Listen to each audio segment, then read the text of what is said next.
नमस्कार दोस्तों। जमहूरियत की रूह दरअसल राय शुमारी होती है, अर्थात मतदान या जनादेश। मेरे और मेरे परिवार की ओर से इस महापर्व की शुभकामनाएं, अग्रिम शुभकामनाएं और मुबारकबाद। इस उम्मीद के साथ कि 1 जून अर्थात कल आप अपनी सारी व्यस्तताओं को छोड़कर मतदान केंद्र जरूर आएंगे। यह हमारी भी जरूरत है और इस प्यारे हिंदुस्तान की भी जरूरत है। दुष्यंत कुमार ने एक बात कही थी,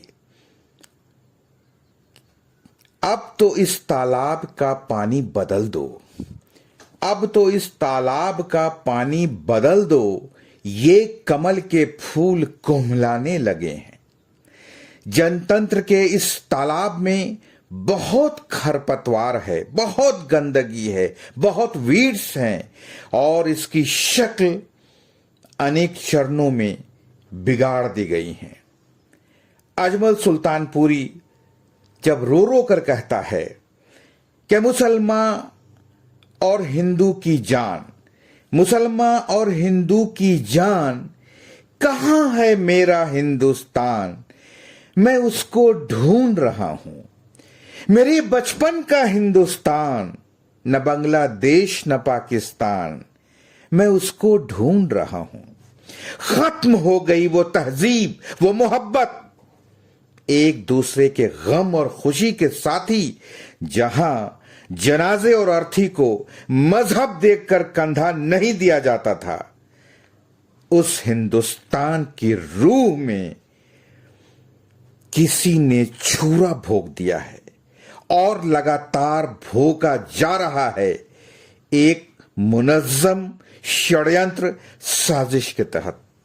दोस्तों, मेरे हमदम, मेरे काबिल दोस्त, मेरे intellectual friends, it is my earnest request, जब भी आप मतदान केंद्र कर कल पहुंचे तो उस पहुंचने के पहले कुछ बातें दिमाग में जरूर रखें। ठीक है, गरीबी, भुखमरी, बेरोजगारी, महंगाई, मंगलसूत्र, मुजरा, मटन, मछली, भैंस, ये तो हम एक पॉलिटिकल स्टंट के तौर पर झेल ही रहे थे, मगर मेरी आत्मा ने उस वक्त रो दिया, दिमाग का संतुलन बिगाड़ दिया, झल्लाहट भर दी, कांपने लगा जब बयान आया कि बापू यानी राष्ट्रपिता महात्मा गांधी को गांधी फिल्म के निर्माता रिचर्ड एटनबरो ने एक नई जिंदगी दिया, एक पहचान दिया, बाजार की भाषा में ब्रांड गांधी को प्रमोट किया, रिवाइव किया।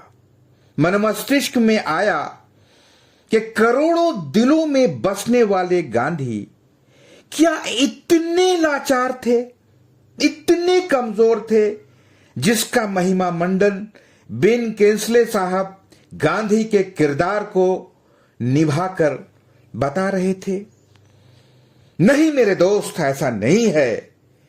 बेवकूफ नहीं था Martin Luther King, Nelson Mandela, Albert Einstein, Charlie Chaplin ही नहीं, बल्कि गांधीवाद पर शोध करते करते आज विश्व के कोने कोने में लोग अपनी विद्वत्ता के साथ साथ अपने परिवार का भरण पोषण भी कर रहे हैं। याद रखना, गांधी को समझने के लिए उनके विचारों को आत्मसात करना पड़ता है और इस दुर्गम रास्ते को चुनना पड़ता है जो सत्य, अहिंसा, वसुधैव कुटुंबकम पर आधारित है। गांधी पंचतत्वों में ब्राह्मणलीन हो गए, अगर गोडसे शहीद नहीं करते फिर भी ब्राह्मणलीन हो जाते।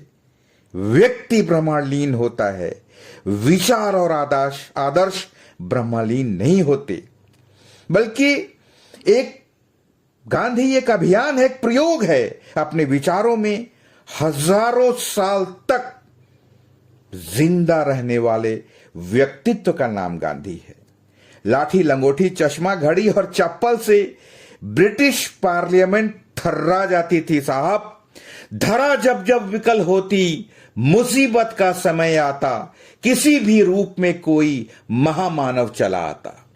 और आज उस गांधी की प्रासंगिकता, उसके रेलेवेंस पर वो लोग चर्चा कर रहे हैं जिन्होंने गांधी को पढ़ा भी नहीं, सोचा भी नहीं, समझा भी नहीं। और भाषणों का दौर, मैं तो यहां तक कहूंगा कि गोडसे भी अगर प्रासंगिक है तो उसकी आत्मा, उसका आधार गांधी है। और जाते जाते एक बात बता दूं, सामान कुछ नहीं है फटे हाल है मगर, सामान कुछ नहीं है फटे हाल है मगर झोले में उसके पास कोई संविधान है। और इसी संविधान को छीनने की कोशिश, खत्म करने की कोशिश, बेजुबान नागरिकों को फिर से गुलाम बनाने का मंसूबा तैयार है साहब। मंजर भोपाली के नज्म के कुछ शेर से अपनी वाणी को विराम दूंगा, इस उम्मीद के साथ कि शायर का हर लफ्ज, हर शब्द आपसे तर्कपूर्ण, विवेकशील मतदान जरूर करवाए और अपने प्यारे हिंदुस्तान को, संविधान को निरंकुश चंगुल से बचाया जा सके।